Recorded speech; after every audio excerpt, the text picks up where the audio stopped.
First, let's see the timeline. So from 28 weeks, if we draw a timeline, let's start from 28 weeks, then the day of delivery, then day 7, day 28, like 1 month, then 1 year, and then 5 years. Okay, so from 28 weeks to day 0, this portion is known as stillbirth. Then from 28 weeks to day 7, we call it as perinatal. Okay, then from this day 0 to day 28 is known as neonatal, out of which day 0 to day 7 is early neonatal, and the from day 7 to day 28 is late neonatal.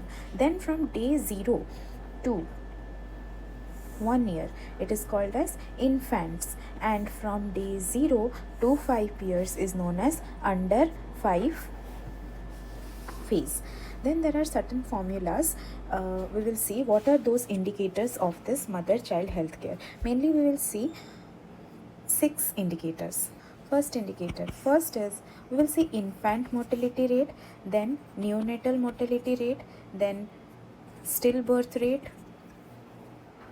then perinatal mortality rate, then we can write this as perinatal mortality rate, then under 5 mortality rate, and next is maternal mortality ratio.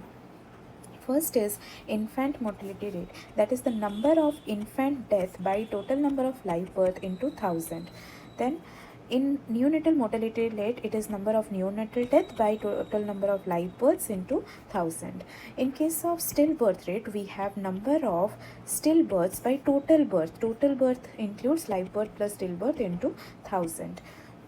Then coming to perinatal mortality rate, in which we have number of stillbirth plus early neonatal, means up to day 7 death by total neonatal death, total birth, that is live plus stillbirth into 1000. Then under 5 is number of under 5 by death by live birth into 1000. Maternal mortality ratio is number of maternal death by live birth into 1 lakh. So what is the current status of this? Of infant mortality rate, according to 2023, it is 28, neonatal is 20, then stillbirth rate is 5. We do not have anything for PNMR. USMR means under 5 mortality rate is 32, and MMR is 97. But according to the target by SDG, that is Sustainable Developmental Goals, the target is NMR should be less than 12 per 1000 live birth. Then of under 5, it should be less than 25 per 1000 live birth, and MMR should be less than 70 per 1 lakh live birth.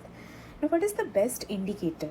Best indicator for infant mortality rate is overall development of nation. Then for perinatal mortality rate, it is availability of the health service, and under 5 it is overall development of a nation as per UN, and maternal mortality rate is quality of this delivery service. So if we see for the health services facility, it includes the perinatal mortality rate, that means from day 28 weeks of gestation to day 7 after delivery, means it will take care of the maternal thing and as well as the neonatal factors. Then most common causes, according to this SRS 2022, it is for infant mortality rate and neonatal mortality rate, most common causes low birth rate and prematurity. For stillbirth rate, it is the placental causes like antepartum hemorrhage.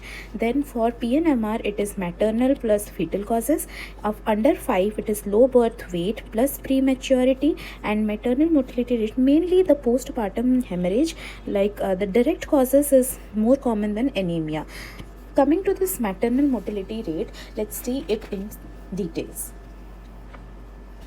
So what is maternal death? Maternal death is death of a female due to the pregnancy which occurs within 42 days of delivery, which does not include any accident or trauma or electrocution.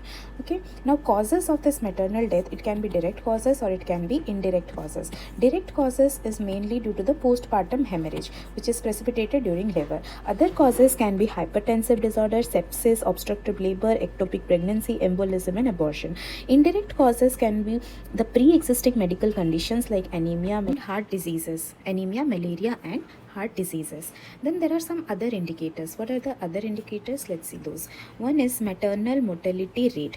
Maternal mortality rate is number of maternal death by number of females in the reproductive age group, that is from 15 to 49 years. But we see in books it is written 45 into 1 lakh. Okay, then lifetime maternal risk, which means risk of the maternal death assuming the maternal mortality rates, that is 1 minus maternal mortality rate by 1 lakh.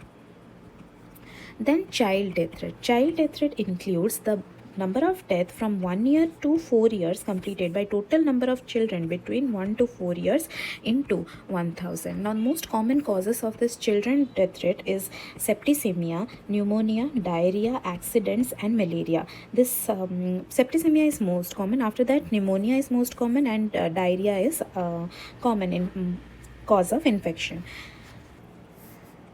Then we have child survival rate or child survival index, which is 1000 minus under 5 mortality rate by 10. Now evaluation of cause of death in mother and child. There are certain things known as the medical certificate of cause of death according to 2021. So what does that indicate? That says that most common cause of infant mortality rate, neonatal mortality rate and under 5 mortality rate, most common cause is hypoxia and birth asphyxia. Okay, this is the most common cause. Then verbal autopsy. Second is verbal autopsy.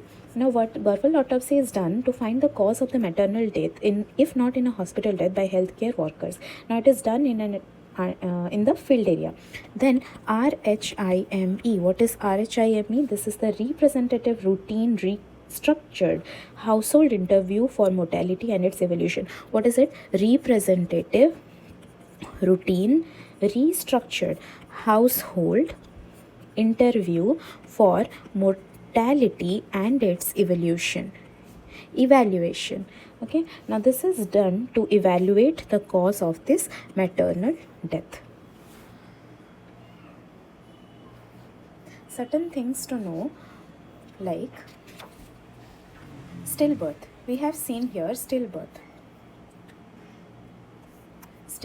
When do we call it as stillbirth? Stillbirth is defined when it has crossed 28 weeks and the weight of the baby should be more than 1000 gram, that is 1 kg, and crown rump should be more than 35 centimeter.